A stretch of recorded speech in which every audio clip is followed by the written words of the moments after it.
Steve Hefter, and I'm here with Mike Zito for Rock, Roots, and Blues Live, and we're at Ram's Head on stage in Annapolis. Mike, thanks a lot for your time. Oh man, happy to be here. Thank you for doing this for me. How you doing? Doing good, doing really good. Yeah? Yeah. Well, so what's going on with you? Tell me about what's up now. Well, let's see, what's up? I mean, we're playing tonight with the Nighthawks, with the, legendary Nighthawks here in Annapolis at Ram's Head Live. I'm out here on the road with my band, Mike Zito and the Wheel, which features Jimmy Carpenter and on saxophone, Scott Sutherland on bass, Rob Lee on drums. And so we're out on tour, working. It's the summer. And so we got a good little East Coast run this week. We were over in Europe last week. We go back to Europe next week, do Italy and Norway, and then we come back in August and do a bunch of festivals in the States. And so we're out doing it's great summer. And we just recorded I just recorded my a third album for Riff Records. It's called Keep Coming Back. Should be out, I think, in October. Oh, okay, cool. That's what we're planning on. But we recorded it in June.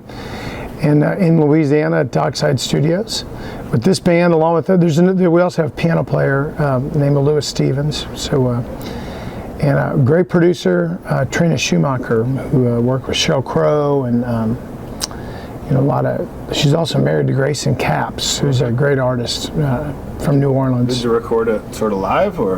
No, it's a regular studio. It's a new studio album. Yeah, but were we all in the studio at the same time? Yeah, that's usually how we do it. We usually go in, and that's kind of the thing, is that we go in and we set up and we play the songs live. And this was actually which we did do that. This is the first time in a long time where the producer was really open and said, let's try a couple of different things, And so really only a couple songs. We went in and we would record something really simple and then kind of work with it a little bit. But mostly, yeah, it's we're just doing what we do. Oh, cool. So, I'm glad you mentioned who the band was because, in preparation for the interview, I always do some research. And I was watching some videos of you guys, Mike Zito and the Wheel from about a year ago. And I was watching some video from about a month ago. And man, you guys have just tightened right up. Yeah, it's a great band, and it's some of the finest musicians around, obviously, in my opinion. But the thing with this band is I put this band together in around 2012, around 2012, I guess. And we recorded an album that came out in 2013, but we did not get to tour much. So they're great players, but we hadn't been on the road regular because I was in the Royal Southern Brotherhood. Yeah, I was going to ask. So I was on tour with the Brotherhood. Right. And then we did a live DVD and live album that came out last October that we recorded almost a year ago. So really this year, I'm getting my years so mixed up. Yeah. So this year, 2015, this is the first year that we actually get to be out full time with this band. Cool. And so it's like really getting to the level now. I love the blues jazzy mix you have going on. Thanks, man. Really yeah. cool. It's fun band. Yeah. Yeah, I interviewed Samantha Fish a few weeks ago. Oh, cool. And I was asking her about her equipment, and she, I asked her specifically about, Delaney guitars and how she got hooked up with them, and she said, oh, Mike Zito. And she said, it's funny, I looked down at all my equipment, and I said, where did I get that? I said, Mike Zito, Mike Zito, Mike Zito. I got all my effects from, Mike turned me on to all this stuff. So she said, you're a real gearhead.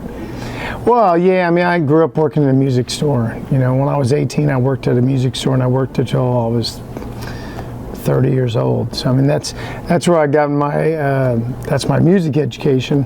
But I also, I learned a lot about gear and guitar playing and things like that. So that's why I really enjoy producing. And we're producing Samantha, where I can bring all my gear in and we can work on sounds and things. I really enjoy that a lot. Mm-hmm. That's a whole other thing entirely. Than playing. Right. So I enjoy that. But I take it for granted, I guess, because I feel like, well, every guitar player knows all this stuff, don't they? And she's pretty young, and she's she didn't work in a music store.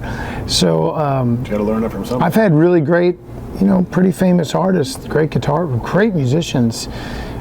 Come man, how do you hook all this stuff up? What do you plug this one into, or what does that one go into? And it's like, oh, well, all right, well, there's no rules, but this is generally how you do it. And I realize now, like, oh, I learned all that at the music store. You know, a lot of guys are not always hip to all that. Yeah, you got a good education. That's I did, serving yeah. you and others well. It is. It's been great, yeah. Yeah.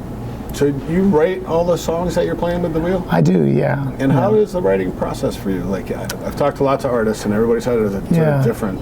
It depends. I mean, it is a process. I mean, I usually start writing, you know, I could write songs every day if I really, I find that if I'm going to write a song, I do really well in the morning. So I like getting up early, drinking coffee, get everybody off to school, and I get a little quiet time. Before the day gets too much business oriented, that's a great time. But I don't generally just sit around and consistently write songs like I should. I'm usually, it's kind of like project oriented. So when the time comes, like, okay, I'm going to make a new record in a year from now, I start a process then that is usually involved with, I have some kind of theme or an idea or a title or something for the project. And then I just start writing songs and collecting them. And that might go sporadic. You know, first couple weeks I might write 3 or 4 songs, and I might stop for a couple weeks, but it's a year process. And towards the end of the year, 9 months or 12 months, I might have 25 or 30 songs that I've been working on. Maybe they're not finished or they have ideas, but I have all this stuff. And now it's kind of like, okay, you know, in 3 months I'm making a record. Like, so it's getting like, I need to get my record together. And then I'll start to pick, like, you know, okay, I'll pick half of them. This 15 songs is pretty good. I'm going to really work on these. And eventually, that's just a process. You know, like this one may come and go, and then it comes back, and then I don't love it. And then 2 weeks before we make the album, I'm like, oh no, what was I thinking? That's got to go, you know. And so it's kind of like that. But the actual songwriting process is usually just me in the morning with an acoustic guitar and a couple of chords. And it's very rarely is it guitar, especially these days, like a guitar riff or it's more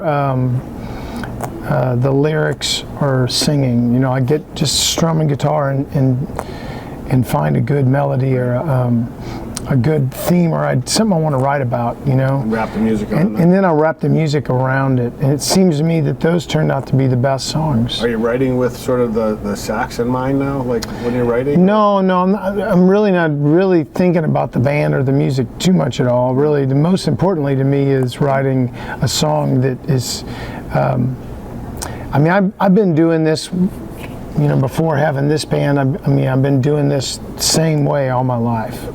So the way I look at it is the song has to be sincere, honest, not because the band will play good. And we talk about those things like, oh, maybe I could write one like this or like that. But anytime a song comes at it from like, we need a song like this, it's not nearly as good a song as I'm writing a song about something about how I feel or about my life or about something that's from the heart. Yeah, organic. Yeah. I would rather have the band come to me than take the song towards the band. Now there are some things where it's like, you know, it's just kind of a straightforward song. I know the band will be great, but it's more important to me to just write a meaningful song, and then the band can play pretty much anything. Yeah. You know, they'll make it work. So it's about the message. It's definitely about the tune first. Yeah. You know. So I was reading up on reading up on your history, and I was reading the story of when you went to see B.B. King and you named your daughter after I did, him, can you tell me the story? Yeah, sure. I mean, I love B.B. King, and but I grew up, just a little backstory, you know, my father was like 50 years older than me. He was born in the 20s. And so he listened to a lot of big band music and, you know, horn bands and stuff. And he didn't play music. He really liked music, though. And so when I was a little kid in the 70s, I mean, that's the records he played, you know, so all these big band and swing stuff with horns. And I liked it. You know, I mean, you're a little kid, you like whatever they played. And then later I listened to rock and roll and got into guitar and listened to my own thing. But then when I worked at that music store when I was about 18, I had started to hear some B.B. King at the music store, live at the Regal. And I thought, wow, like I loved the guitar and I loved him, and I had, of course, heard of B.B. King. I hadn't listened to it as extensive. I was in high school in the 80s, so it was rock and roll, you know. Yeah. But I was like, wow, that it kind of sounds like big band music, because it is. It's horn section and big bands and Yep. A big sound. But a big sound, but blues guitar also, you know. So I fell in love with it, and then that was a big connection with my dad, and my girlfriend we ended up getting married, like, I don't know if it was like 2000 or 1999, 2000, but she bought me front row tickets to see B.B. King at the Fox. It was B.B. King, Tower of Power, Robert Cray. It was one of those like things he used to do where he had like 3 or 4 bands, you know. And man, it was awesome. I mean, we sat front row, and it was right in front of him. And so when we were done, I was like blown away, you know, like, man, I don't care if we get a dog or we have a kid, whatever it is, like, we are naming it. Whatever we can name, we're going to name something after that guy right there. Like, it just became, I love B.B. King, and I listen to B.B. King, but there was a time there where I'd probably listen to B.B. King every day for, 5 years or something, like really, really went to school on B.B. King, which any guitar player that's going to play some blues should do, And so, yeah, then we were very blessed to have a daughter, and her name's Riley Zito.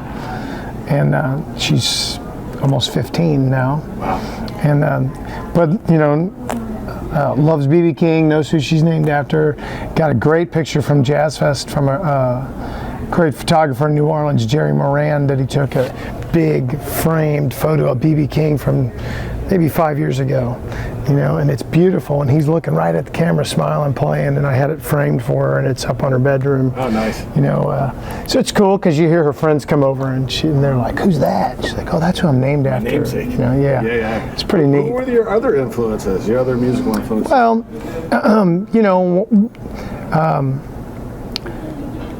I liked any kind of music early on. I remember seeing Jackson 5 when I was probably 5 or 6 on TV, and I think you and I are about the same age. Yeah, so, like little Michael Jackson. I was like, wow, what's this, man? Like, yeah, that really turned me on. And then when I was 8, and then everybody's older. My brother, my sisters are older, so they played Led Zeppelin or Journey or whatever kind of music they listened to. I mean, I liked it. Mm-hmm. But I specifically remember hearing Van Halen in 1978. I was like 8, and the guy up the street had the record, and it was his older brother. I remember walking in, and Eruption was on, and I went, "What the hell is that? What is that?" Like, I didn't even know what it was, And he's like, "It's Van Halen, man." And I was like, and that's the guitar. Like, the guitar does that. Like, and I went home and was like, okay, I'm playing guitar. Like, how do I get a guitar? Nobody played music, Oh, cool. So I begged for a guitar, and I ended up getting one later that year for my birthday. Like, out of the Sears catalog. I mean, nobody knew how to play it. We didn't know how to tune it.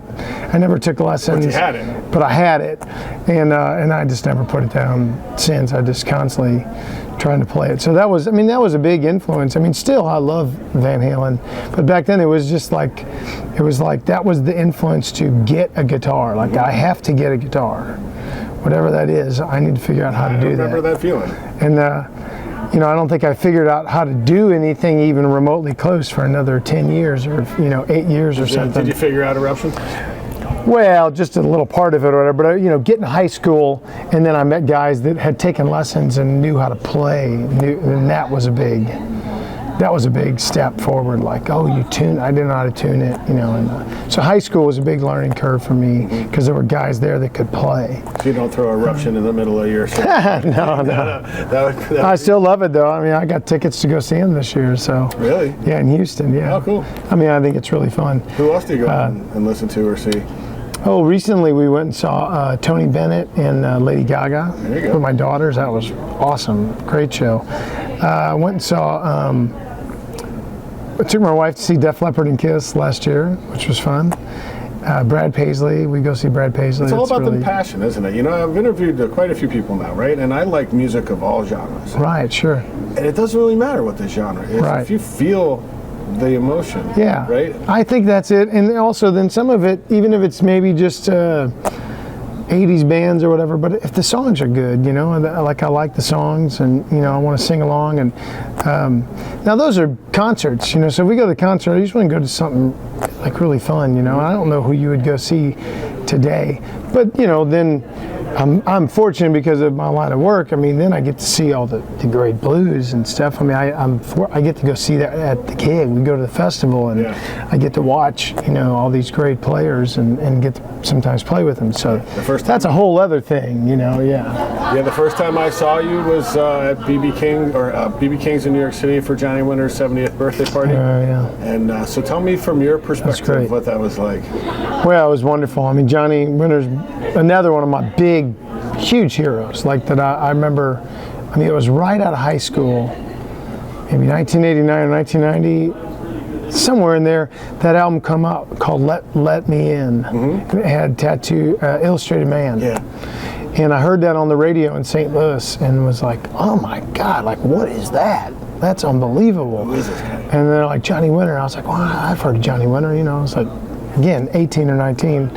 And immediately, then that was like, okay, like I went and got every Johnny Winter record and still, I mean, love. So then when I moved to Texas, I ended up in the Beaumont, Port Arthur area of Texas. I've been there 12 years. That's where Johnny Winter's from, right. And then the next thing you know, we're playing with him and opening up for him. And the first thing is he wants to know where I live, and I tell him, and he's like, oh my God, why do you live in Beaumont? And we became friends off of that, and he just took a liking to me, and we started doing shows and playing, and he's just really nice to me, man. So there's his birthday, and I had a guitar made for him, and by then, I mean, I'd been playing with him for the past 5 or 6 years off and on, like doing shows, opening up for him or getting to sit in with him, and just being friendly with him. And he was really nice to me, like super nice. I mean, I've gotten to sit down with him over those years, sometimes for a couple hours. We just sit down and he'd just talk to me. Amazing. Which was awesome. Yeah, right? I mean, unbelievable. Yeah. So the guitar you gave him was a Delaney. Yeah. Well, Delaney makes this crazy little guitar called the Wedge, and I liked it because it reminded me of the like weird one that Johnny would play, that little guitar. And so I had Delaney make me one, and at one point I had Johnny sign it. And he played it, and he was like, man, this is pretty cool. And I actually had it made so it was like the color of his Firebird, and it's got Firebird pickups in it, but it's the little guitar. And I was like, this is kind of like my Johnny Winter tribute guitar, I don't know, whatever. So he signed it for me, and he played it, and he goes, man, this is pretty cool. And I never, ever hear him, like he's not talking about guitar. He doesn't care. Like he didn't care about guitars. By the time I had met him, like he's like, he just plays them, Right. But he played that, and he was like, that's pretty cool, man. The neck's kind of big, but I like it. So I told Mike Delaney, and when the birthday came, I said, man, we need to build him a guitar. We need to build him one and make it the neck a little smaller. And so we, when I say we, Mike Delaney built it. I mean, You just gave him the idea. Facilitated the opportunity, like, come on, let's do this. And then we put it together with Firebird pickups and a smaller neck. Johnny didn't know till I walked on stage there at BB King's, and I walked out with it. And I handed it to him, and I'm like I told you before, it's the first time I've ever seen him sincerely, like, emotion beyond just, he likes to laugh and kind of, be funny. But he really had like, wow, he looked at me like, you did this? You did this for me? And I said, yeah. And then he put his hand on it, and he goes, and you made the neck smaller. He knew. Like you remembered the neck. And I said, yeah, man. And he goes, nobody's ever done that before. And I was like, are you sure? Really? Like, and we just forgot, Johnny.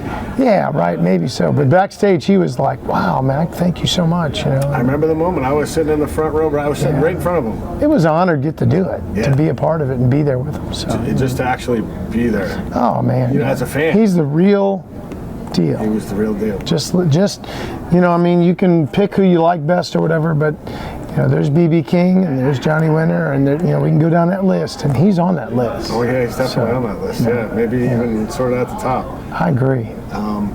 Tell me about Royal Southern Brotherhood and leaving Royal Southern. Sure. Was that a hard decision? Was that? Well, I mean, maybe emotionally it was a little bit. I mean, I love all the guys in the band.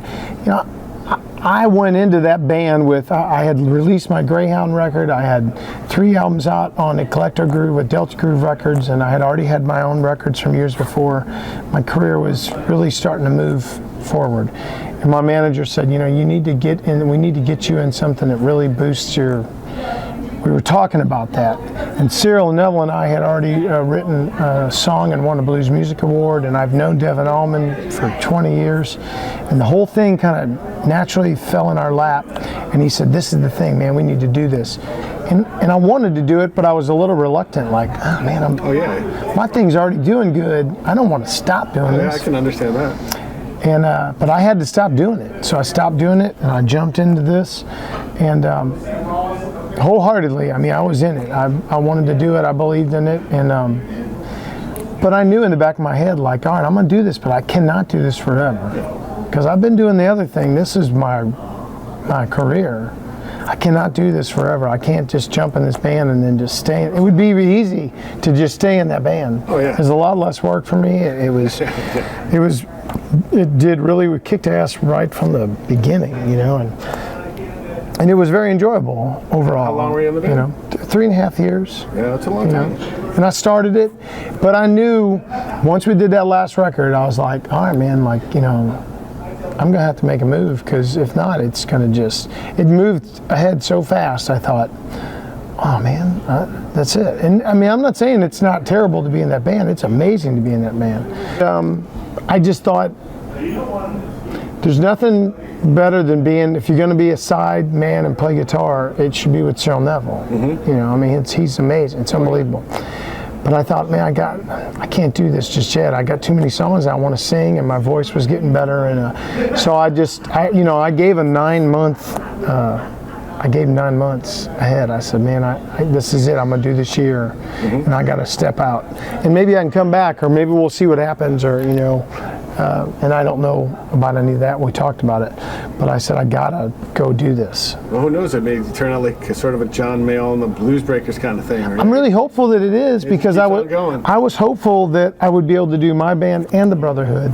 It just didn't work out that way. It was too much work on the Brotherhood. Like a lot. And so I'm hopeful that I get to go do this, and we'll jump in and really get this thing moving forward. And then maybe, you know, there's reunion shows, or I don't know how they feel, how Cyril feels. I mean, we're dear friends, but that's never really been discussed. Yeah, you will someday. But everyone left on great terms, and everyone's friendly, and I wish them well. And they're kicking ass. Everything's going great. Talk to Devin right here in this. Yeah, man. Yeah. Devin's doing great, and it has helped my career so much. Yeah, what a great vehicle. Yeah. And very sincere vehicle. You know, it was we meant it, and it was a lot of fun. I think they still do, right? Absolutely. Yeah, Mike, we're gonna cut it short. I really appreciate your time. Oh man, thank you. It's great. Thank you enough. I'm looking forward to the show tonight. Thanks, brother. Thanks a lot. Appreciate it.